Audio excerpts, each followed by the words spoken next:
Good morning students, કેમ છો બધા? મજામાં ને? તો આજે આપણે વનસ્પતિ વર્ણકોમાં સાયનિન ક્લોરાઇડનું બંધારણ પુરવાર કરવાનું છે અને ઓલરેડી તમને કરાવી દીધું છે, એટલે આપણે આજે રીકેપ કરવાનું છે. તો આ છે સાયનિન ક્લોરાઇડ. તમને ખ્યાલ છે એન્થોસાયનિન વર્ણકોનું ઉદાહરણ છે. તો આ છે એન્થોસાયનિન વર્ણકોનું ઉદાહરણ છે સાયનિન ક્લોરાઇડ. તો આ છે સાયનિન ક્લોરાઇડમાં ગ્લુકોઝનું અણુ આવે છે, બરોબર. અને જ્યારે એમાં ગ્લુકોઝનું અણુ ન હોય, એની જગ્યા હાઇડ્રોજન હોય, તો એને કહેવામાં આવે છે સાયનિન ક્લોરાઇડની જગ્યા સાયનિડીન ક્લોરાઇડ. એટલે આ છે સુગર વિહીન એ ગ્લાયકોન એને કહેવાય, બરોબર. તો આ છે સાયનિન ક્લોરાઇડનું અણુસૂત્ર C21H31O16Cl છે. હવે સાયનિન ક્લોરાઇડનું HCl વડે જળ વિભાજન કરતા એમાંથી સાયનિડીન ક્લોરાઇડ, એટલે સાયનિડીન ક્લોરાઇડ એટલે તો મેં કીધું છે જેમાં શુગરનું અણુ ન હોય, ગ્લુકોઝનું અણુ ન હોય, તો એ બને સાયનિડીન ક્લોરાઇડ અને 2 મોલ ગ્લુકોઝ મળે છે. તો આ છે સાયનિડીન ક્લોરાઇડ C21H31O16Cl. તેમાં જળ વિભાજનમાં 2 મોલ પાણી વપરાય અને HCl ની હાજરીમાં કરવાનું છે, એટલે એમાંથી બને સાયનિડીન ક્લોરાઇડ અને 2 અણુ ગ્લુકોઝ, ડી ગ્લુકોઝ. તો સાયનિડીન ક્લોરાઇડનું પહેલા આપણે શું કરવાનું છે? આ બંધારણ પુરવાર કરવાનું છે. તો તેનું અણુસૂત્ર છે C15H11O6Cl છે. સાયનિડીન ક્લોરાઇડનું એસિટાઇલેશન પ્રક્રિયા કરતા, તો આનો આપણે એસિટાઇલેશન પ્રક્રિયા કરીએ એટલે શું મળશે આપણને? પેન્ટા એસિટાઇલ વ્યુત્પન્ન મળે છે. તેથી આપણે શું કહી શકીએ છીએ કે સાયનિડીન ક્લોરાઇડમાં 5 હાઇડ્રોક્સિલ અથવા OH સમૂહ હાજર છે અથવા આવેલા છે. આ છે એનું શું મળે છે? 5 OH સમૂહ આવેલા છે. શું બને છે? પેન્ટા એસિટાઇલ વ્યુત્પન્ન. જાયસેલ પદ્ધતિ વડે પરિમાપન કરતા સાયનિડીન ક્લોરાઇડમાં મિથોક્સી સમૂહ ગેરહાજર છે. સાયનિડીન ક્લોરાઇડનું કેવેચ વડે ગલન કરતા, એટલે ગલન કરી એટલે શું થશે? આ પદાર્થનું વિઘટન થાય, ડિગ્રેડેશન થાય, ને એમાંથી ફ્લોરોગ્લિસિનોલ અને પ્રોટોકેટેચ્યુઇક એસિડ મળે છે, જેને કહેવામાં આવે છે 3,4-ડાયહાઇડ્રોક્સી બેન્ઝોઇક એસિડ, એટલે પ્રોટોકેટેચ્યુઇક એસિડ. તેથી સાયનિડીન ક્લોરાઇડનું બંધારણીય સૂત્ર નીચે પ્રમાણે હોવું જોઈએ. તો આ છે સાયનિડીન ક્લોરાઇડનું બંધારણ. નેક્સ્ટ મુદ્દા જોઈએ તો સાયનિડીન ક્લોરાઇડનું આ બંધારણ તેના સંશ્લેષણ વડે નીચે પ્રમાણે સાબિત થાય છે. આ સંશ્લેષણ છે રોબિન્સન એટ આલનું સંશ્લેષણ. તો એના માટે સ્ટાર્ટિંગ મટીરિયલ લેવાનું છે બીજા સ્થાને, એટલે આ સ્થાન છે બીજા સ્થાન 2 બેન્ઝોઇલ. આને કહેવાય PHCO ને શું કહેવાય? બેન્ઝોઇલ. અને અહીંયા 3 OH હોય તો એને શું કહેવામાં આવે છે? ફ્લોરો ગ્લુસિના એલ્ડિહાઇડ, ગ્લુસિના એલ્ડિહાઇડ. તો આ છે 2 બેન્ઝોઇલ ફ્લોરો ગ્લુસિના એલ્ડિહાઇડ. એનું સંકલન પ્રક્રિયા કરવાનું છે ઓમેગા, અને આ છે ત્રીજા ચોથા 3,4 ટ્રાય એસિટોક્સી. 3 છે ને, 1 2 3 ટ્રાય એસિટોક્સી. અને આ છે એસિટોફિનોલ. કોના હાજરીમાં સંકલન કરવાનું છે? ઇથાઇલ એસિટેટ અને HCl ની હાજરીમાં.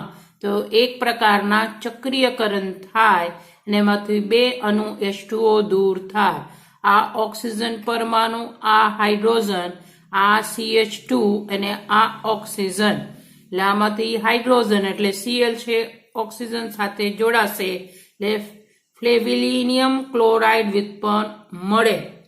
અને હવે આપણે આ એસાઇલ સમૂહને ગુર કરવાનું છે, એસિટાઇલ સમૂહને, અને આ બેન્ઝોઇલ સમૂહને, એટલે શું કરવાનું છે? જળ વિભાજન. જ્યારે જળ વિભાજન કરીએ તો આ જે કાર્બન અને ઓક્સિજન વચ્ચેના બંધ છે અહીંયાના એ તૂટે છે. આ બંધ બ્રેક થાય આ કાર્બન અને ઓક્સિજન વચ્ચે, એટલે ફરીથી એને આવી રીતે આપણને સંયોજન મળે, જેનું HCl સાથે ચક્રીયકરણ કરતા પાછું એમાંથી H2O દૂર થાય ના સાયનિડીન ક્લોરાઇડ મળે. એટલે તમારે 2 તબક્કા ન લખવું હોય તો ડાયરેક્ટ અહીંયા તમે બંને એક સાથે લખી શકો. આ 2 તબક્કા શું કરવાનું છે?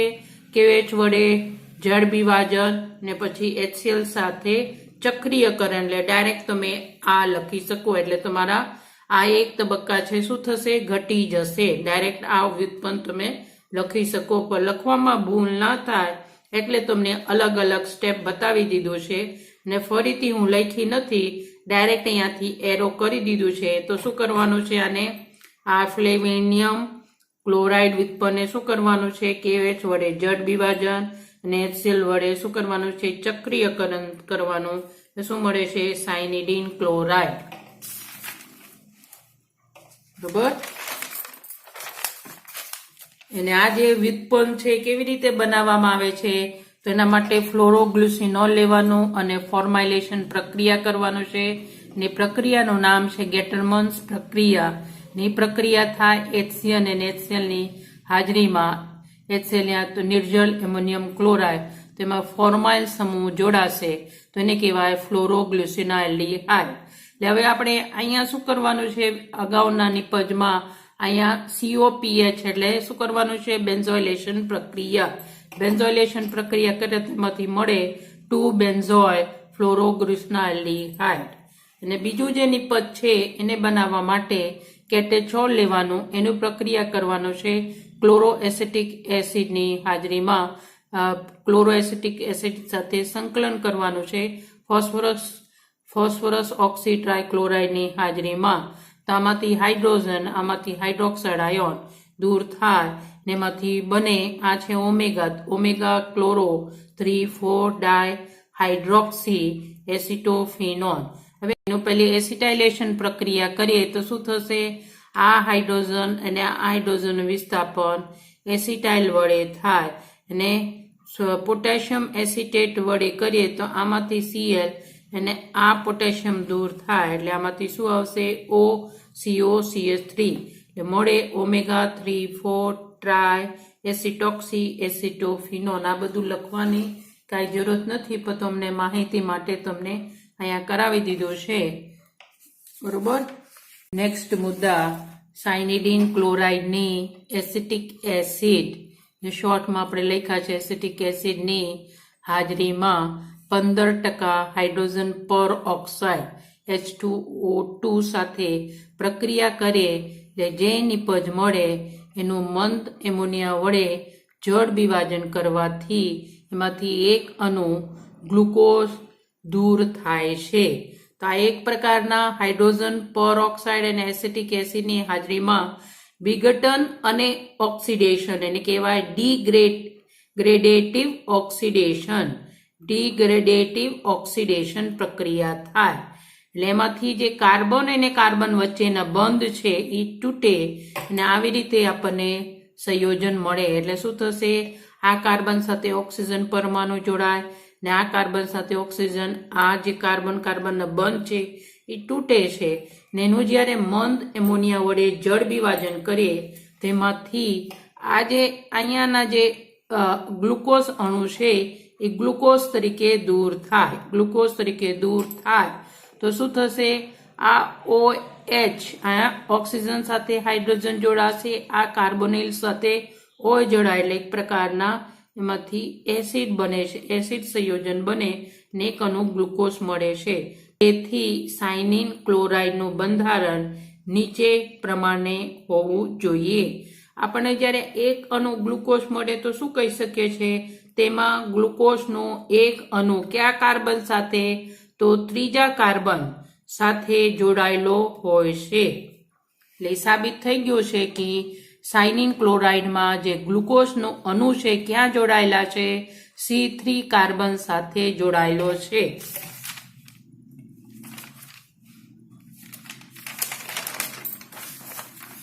તો આ છે એનું બંધારણ.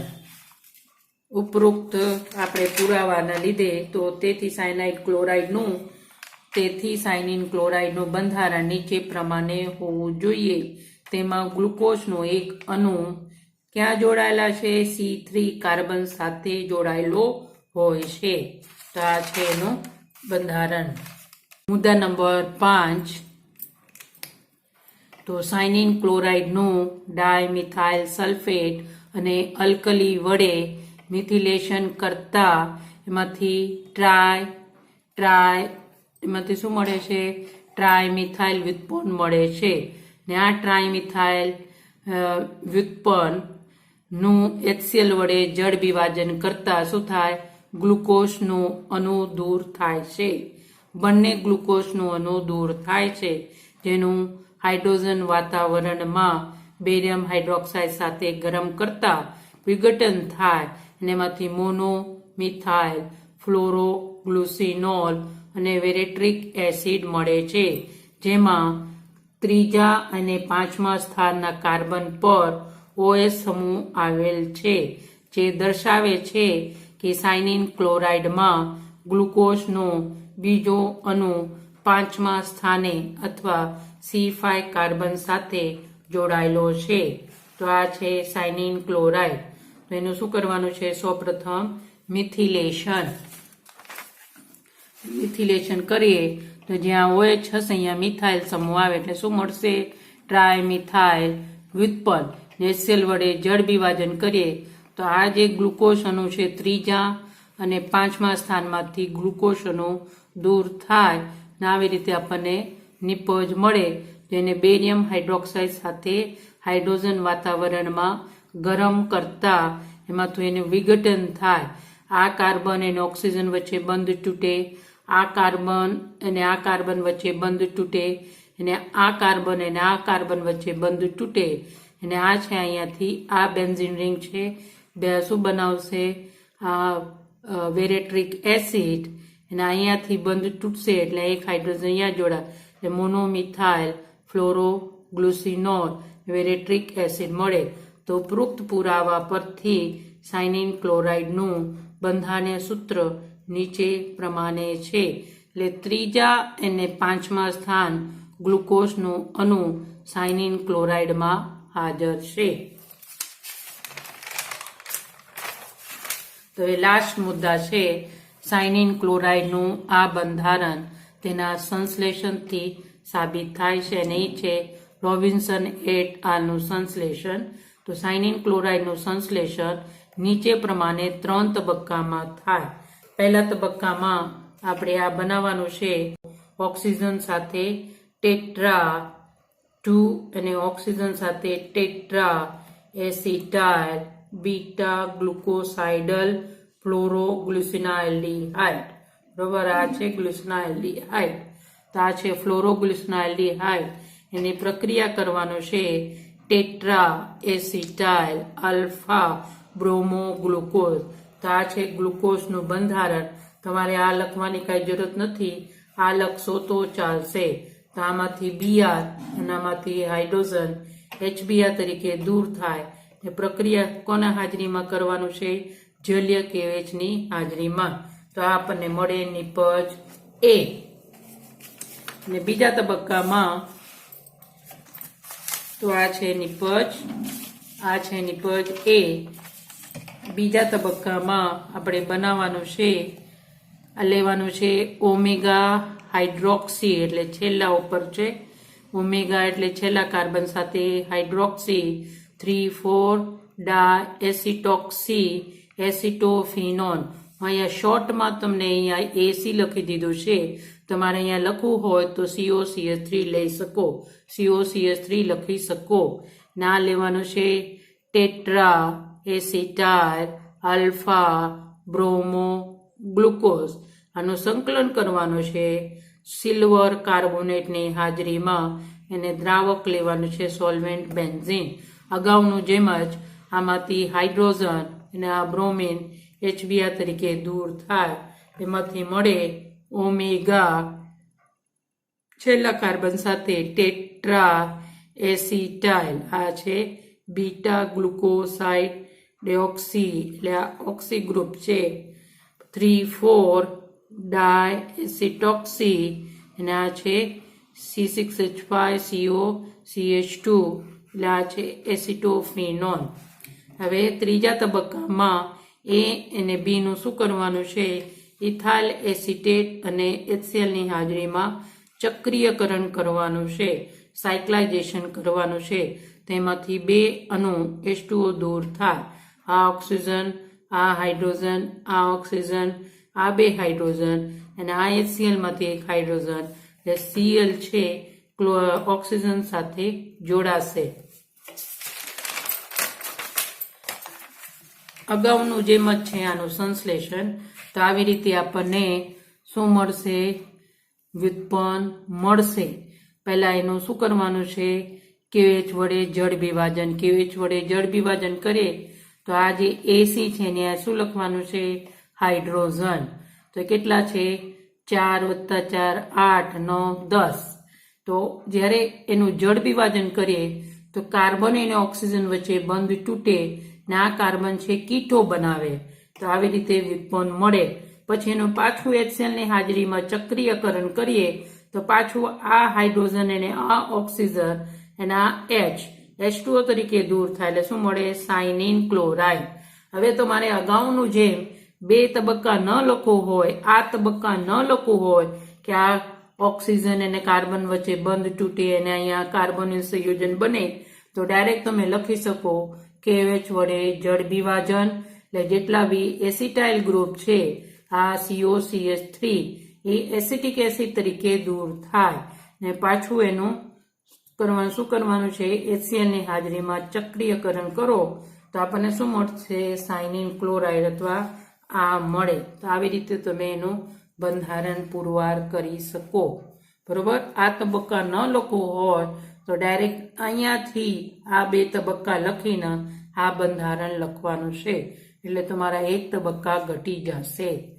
તો આવી રીતે સાયનિન ક્લોરાઇડનું બંધારણ પુરવાર થાય છે. બરોબર. આવજો.